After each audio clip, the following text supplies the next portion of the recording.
عمران خان به نن نه 2 میاشتې مخکې رها شوی خو د یو لیډر په غلط بیان په وجه باندې عمران خان تر اوسه پورې رها نه شو. دا بیان الیمین ګنډاپور د طرفې جاری شوی دی.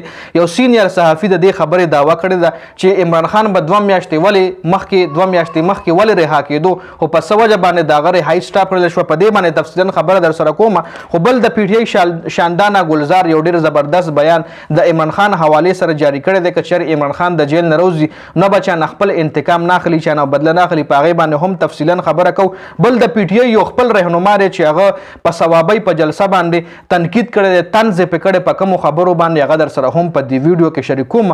خو ټول نه لومبی چې کوم انټرسټینګ خبر دی د عمران خان حوالې سره، په هغې باندې خبره کوو چې عمران خان به نن نه 2 میاشتې مخکې څنګه رها شوی، دا انکشافات چا کړي، دا دعوه چا کړې ده. نو سینیر صحافي دی، نوم یې نعیم اشرف بټ دی. هغه ویلي دی چې الیمین ګنډاپور دا خبره کړې ده او الیمین ګنډاپور د خپلې پارټۍ څخه اهم کسانو سره دا خبره کوله چې عمران خان به نن 2 میاشتې مخکې رها شوی، خو که چېرې شیر افضل مروت یو خبره نه وکړې نو عمران خان به 2 میاشتې مخکې رها شوی.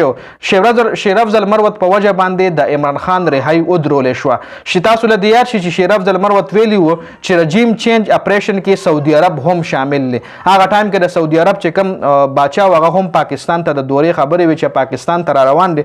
خو شیر افضل مروت په عین موقع باندې داسې بیان جاری کړی چې عمران خان حکومت را غورځېدو کې د سعودي عرب هم لاس دی. نو اوس الیمین ګنډاپور دا دعوه کړې ده که چېرې شیر افضل مروت دا بیان نو جاری کړی نو عمران خان به نن 2 میاشتې مخکې رها شوی، خو دا شیر افضل مروت د دې بیان په وجه باندې د عمران خان رهایي سټاپ کړلی شوه. اوس دې خبرې حوالې سره تاسو وایئ آیا دا په شیر افضل مروت باندې یو بل سنګین الزام دی که نه دا حقیقت دی؟ تاسو دې حوالې سره څه رایې لرئ یا په کمنټ کې شریکوئ. اوس په راشو شاندانه ګلزار باندې خبره کوو چې شاندانه ګلزار د عمران خان حوالې سره څه ویلي دي. شاندانه ګلزار بیان جاری کړی دی چې موږ پښتانه یو 100 کاله صبر کوو خو بدله ضرور اخلو. خو خان صاحب چې کوم دی هغه ډېر کیټګري والا نه دی، هغه صابر اور شاکر دی. هغه ته که چېرې اوس هم موقع میلو شو نو هغه بدله نه اخلي او ملک په بچ کوي، ځکه بدله اخیستو سره د ملک نقصان دی.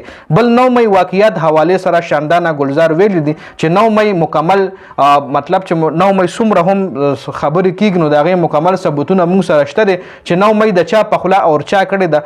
9 مۍ کې عمران خان بې ګناه دی او که تاسو په حق یې نو بیا تاسو جوډیشل کمیشن ولې نه جوړوئ او تاسو جوډیشل انکوایري ولې نه کوئ؟ جی نو دا چې کوم دی د شاندانه ګلزار 9 مۍ واقعیت حوالې سره هم اهم خبرې کړي دي. بل د پی ټی آی خپل رهنما چې کوم دی د ثوابۍ په جلسه باندې طنز کړی دی.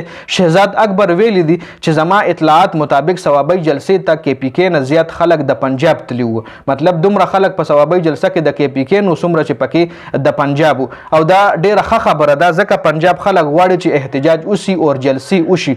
بل حماد اظهر حوالې سره شهزاد اکبر ویلي دي چې ثوابۍ جلسه کې حماد اظهر یو مزاحیه تقریر حماد اظهر ویلي چې زه پنجاب ته لاړ شم نو زه به پنجاب کې غټې جلسې کوم، پنجاب به زه لیډ کوم. نو دا ښه خبره ده. اسلام اقبال هم وایي دا خبره کړې وه. نو دې دواړو ته زه دا وایم چې تاسو خو د پنجاب لیډران نو دا خو ستاسو حق ته چې تاسو پنجاب لیډ کوئ. خو بل وایي دې خبرې ته څه ضرورت و؟ دا خبره تا ولې کوله چې که چېرې زه وایي ګرفتار شم، وایي حماد اظهر په جلسه کې ویلي که چېرې زه ګرفتار شم او په ما تشدد وشو نو زه هېڅ قسم بیان نه جاري کوم، خو که په ما باندې انتهایی زیات تشدد وشو نو کېدای شي بیا د ما بیان راشي، خو په هغه بیان باندې به تاسو یقین نه کوئ.